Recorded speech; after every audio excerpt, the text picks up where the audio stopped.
नमस्कार, मैं हूं अवधेश कुमार सागर और आप देख रहे हैं प्रकाश स्तंभ टीवी। दोस्तों, प्रकाश स्तंभ टीवी की शुरुआत हम इसलिए कर रहे हैं कि जो भ्रष्टाचार से जुड़ी खबरें हैं, जो एंटी करप्शन से लोग रिश्वतखोरी में पकड़े जाते हैं, जो आपराधिक चीजें हैं, ज्यादातर हमारा मुख्य ध्यान रहेगा ताकि वो सूचनाएं आप तक हम पहुंचाते रहें। और इसी संदर्भ में आज हम मुलाकात करेंगे जयपुर कॉन्ट्रैक्ट एसोसिएशन के संरक्षक विजय कुमार जी से, जो कि सीनियर एडवोकेट भी हैं। चलिए उन्हीं से पूछते हैं कि आखिर इन विभागों में होता क्या है। और अभी हाल ही में माननीय हाई कोर्ट ने सरकार से जवाब मांगा है कि एसीबी की जो कार्रवाई होती है, तो सरकार उन पे केस चलाने के लिए अनुमति क्यों नहीं देती है। उन्होंने सरकार से भी जवाब मांगा है और शायद एसीबी की डीजी साहब से भी मांगा है। ऐसे बहुत से मुद्दे हैं, उन्हीं से बात करेंगे। चलिए उन्हीं के पास चलते हैं। स्वागत है प्रकाश स्तंभ टीवी के अंदर। सर, अभी हाल ही के अंदर हाई कोर्ट ने सरकार से जवाब मांगा है कि एसीबी की जो कार्रवाइयाँ होती हैं, सरकार उनमें ज़्यादातर मंजूरी नहीं देती है और शायद एसीबी के डीजी साहब से भी मांगी है। तो इस बारे में आप क्या कहना चाहेंगे? नहीं, ऐसा है कि जैसा अपने एंटी करप्शन डिपार्टमेंट है, बहुत सारे केस बेचारे मेहनत करके ऑफिसर्स अरेस्ट भी करते हैं। जब पैसे के साथ अरेस्ट किया जाता है, उसके बाद भी सरकार अभियोजन की परमिशन नहीं देती है, तो बड़े निरुत्साहित से होते हैं वो लोग, है ना। बड़ी मुश्किल से तो पकड़ते हैं, बेईमानी करने वालों को कैश के साथ पकड़ते हैं, कुछ दिन वो सस्पेंड रहते हैं अफसर, और उसके बाद वापस अपनी ड्यूटी पे आ जाते हैं। और उस वक्त तो फिर वो और भी ज़्यादा निडर होकर काम करते हैं। जैसे ये जो सरकार पिछले कई सालों से ऑफिसरों के जिनकी परमिशन नहीं दे रही है, वो आईएएस हैं, आईपीएस हैं, आरएएस हैं, और सरकारी विभाग में ऊपर ऊपर डायरेक्टर हैं, और आज उनको अच्छी अच्छी डिपार्टमेंट में कहीं कलेक्टर लगे हुए हैं, कहीं एडिशनल कलेक्टर लगे हुए हैं, पर उनको चेक करने की जगह अब वो और भी ज़्यादा निडर होकर काम करते हैं।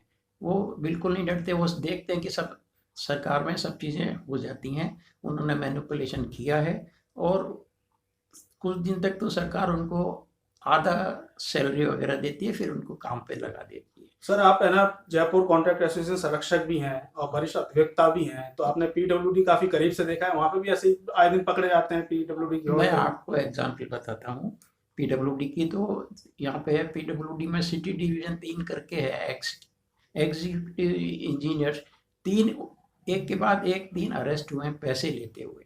उसमें से एक तो रिटायर हो गया, केस तो चल रहा है, बाकी 2 सस्पेंड हो गए थे कुछ दिन, और उसके बाद वहाँ से बाहर आ गए।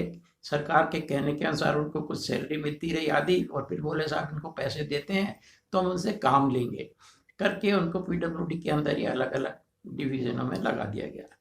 और आज वो डबल हिम्मत के साथ एंटी करप्शन के खिलाफ और विभाग के खिलाफ बोलते हैं, और जगह जगह जगह देखते रहते हैं कि कहाँ से और ज़्यादा कमाई जाए।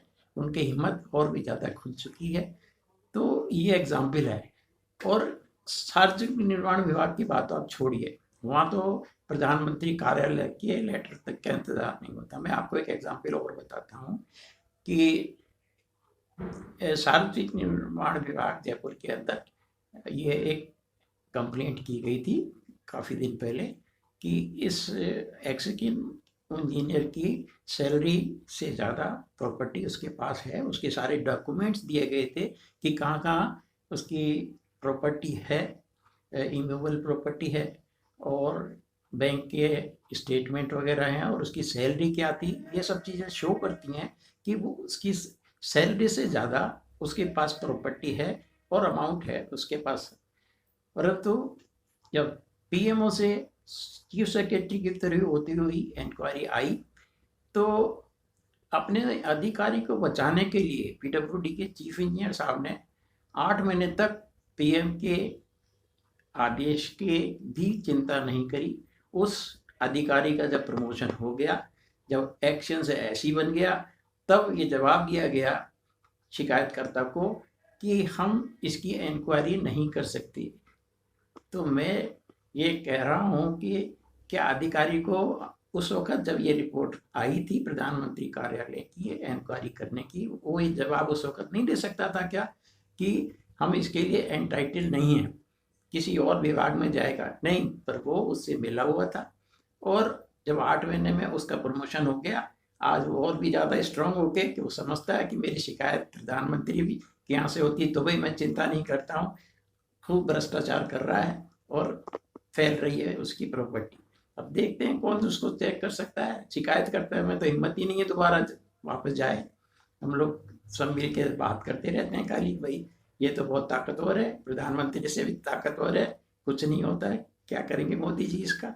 तो ये विभाग में इस तरह से ये एक एग्जाम्पल है, और भी जगह बहुत भ्रष्टाचार होता है और निडर हो जाते हैं वो लोग, एक बार वहां से आ जाते हैं। तो मेरा तो ये कहना है कि इनको एक साथ टर्मिनेट क्यों नहीं करा जाता है, क्या प्रूफ और चाहिए कि पैसे के साथ पकड़े जा रहे हैं। जैसे कुछ दिन पहले ही अभी पकड़ा है उनको यहाँ पे एक पीएचडी वालों में, अब वो 50,000 की रिश्वत लेते हुए या भी पुलिस विभाग में पकड़े जाते हैं, तो उनको टर्मिनेट क्यों नहीं करते हैं। अगर वो सही है, पैसे के साथ पकड़े गए और क्या प्रूफ सही है, अगर फिर भी वो कोर्ट से जीत जाते हैं तो उनको वापस रीइंस्टेट किया जा सकता है, क्यों नहीं टर्मिनेट करते हैं उनको।